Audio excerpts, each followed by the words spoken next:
Hi guys, welcome back to my YouTube channel. If you're new, you know the drill. Hit that subscribe button and happy new year to every one of you. This is my first healthy tips video in 2020 and I'm so glad, I'm so humbled, and let's just give thanks to God. Like, we are all seeing 2020 and the goodness it's coming with it. Though summer in Australia has been okay, but to me it has been the scariest hot weathers I've ever experienced in my life. And as you all know, I'm from Kenya and it gets hot in January, but the most hottest it gets, it's probably 26 degrees or 30 at most.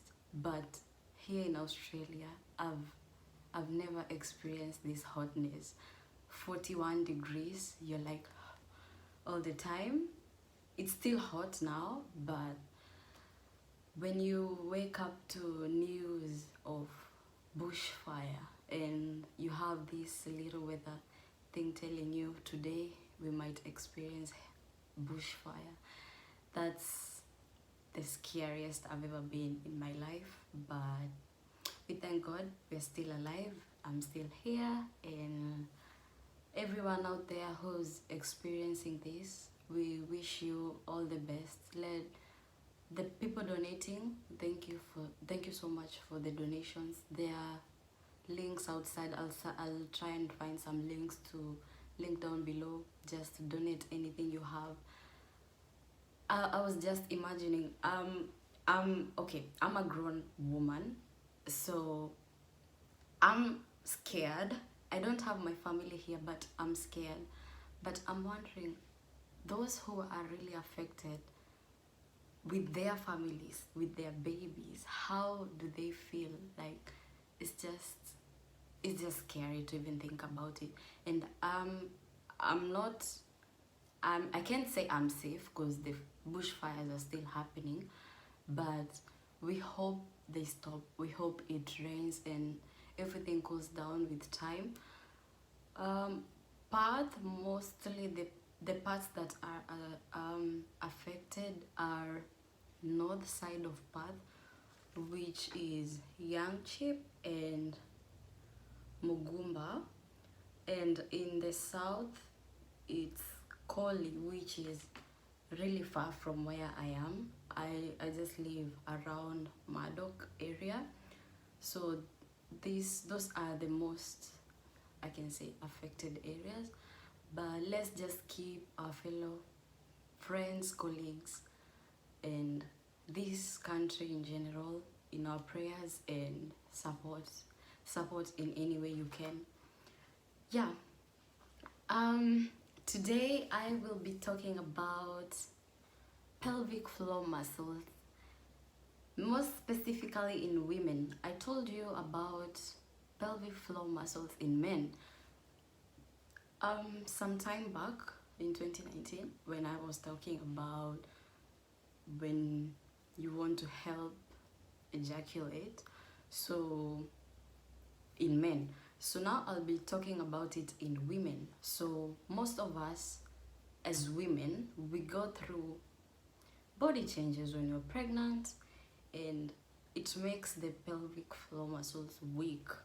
So as women, we're supposed to keep them strong so that they can help when you're carrying your second child, your third child, and it helps in many different ways, which we will explore today.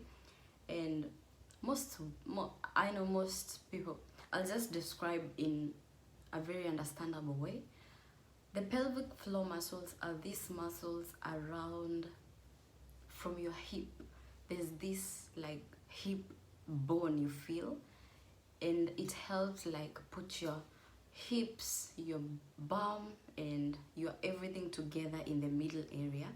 So those are the floors, the pelvic bones, they're there, And the pelvic floor muscles are just the ones that help when you're bowling or taking a short wee. So that's where the muscles are. So when we men are giving birth, that's the most part that's really like interfered with. And as time goes by, in a woman's age, you grow old, you have these menopausal hormones coming in, and that's what like affects sometimes if you don't do a lot of pelvic floor muscle exercises. It affects that area when you're growing older. So why should I train my floor muscles? So they are weaker, they get weak when you don't keep them active. When being pregnant and having babies, of course they weaken. When constipating, when being overweight, and when heavy lifting, that movement, you know. Yeah. And most people would wonder, what will it help me with if I do the exercises? That's a good question, because it will help you immense in different ways. Mostly when you're getting in your menopausal stage as a woman, and you can be able to control when a woman gives birth and that part of your body is like interfered with. If you don't follow the right medical steps in getting there, you are most likely to have problems when urinating. Like you're just pressed and you want to just let it out. So this is called urge incontinence. So it helps when you give birth. You're told you can start being active after 6 weeks of giving birth.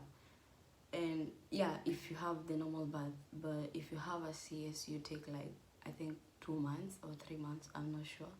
But by that, the some doctors are not like straight to the point, but most of them, they'll tell you not only sex but exercising. And they don't tell you to exercise to remove the fats, no, to just help your body be strong, if that makes sense. So yeah, when you start exercising after you've given birth, when you are able to start exercising, it helps strengthen that muscle. And when you go to the doctor with the urge incontinence situation, they mostly advise you to even try casual exercising when you're going for a short call. So you release, stop, even if you're pressed, like super pressed, you just release, stop, release, stop, release, stop until you're done.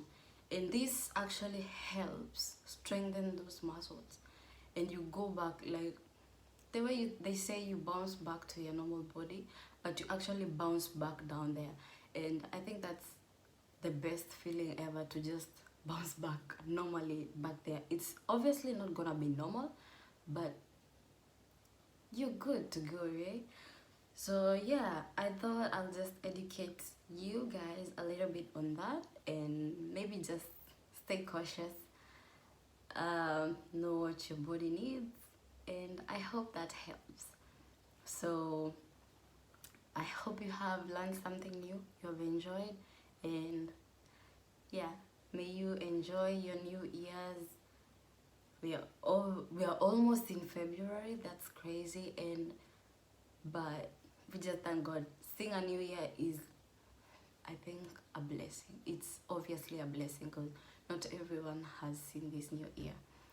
I hope you have learned something new, and I'll remind you again, donate. Australians need the world right now to help. I just feel so bad for, if I can feel this heat wave, like when it comes to my face and I just sweat, I'm just imagining how they are feeling, especially the New South Wales part, how they are feeling when you actually have the bushfire wave, you know, and the babies and the families. Yeah. Keep safe, kindness, be kind, and yeah, happy 2020. I'll see you next time on Travel Thursday. Keep it tuned, hit the subscribe button, turn on the notification bell, and leave your comments below on any question you have, any topic you want me to discuss about in this new decade, and I will see you next time. Bye bye.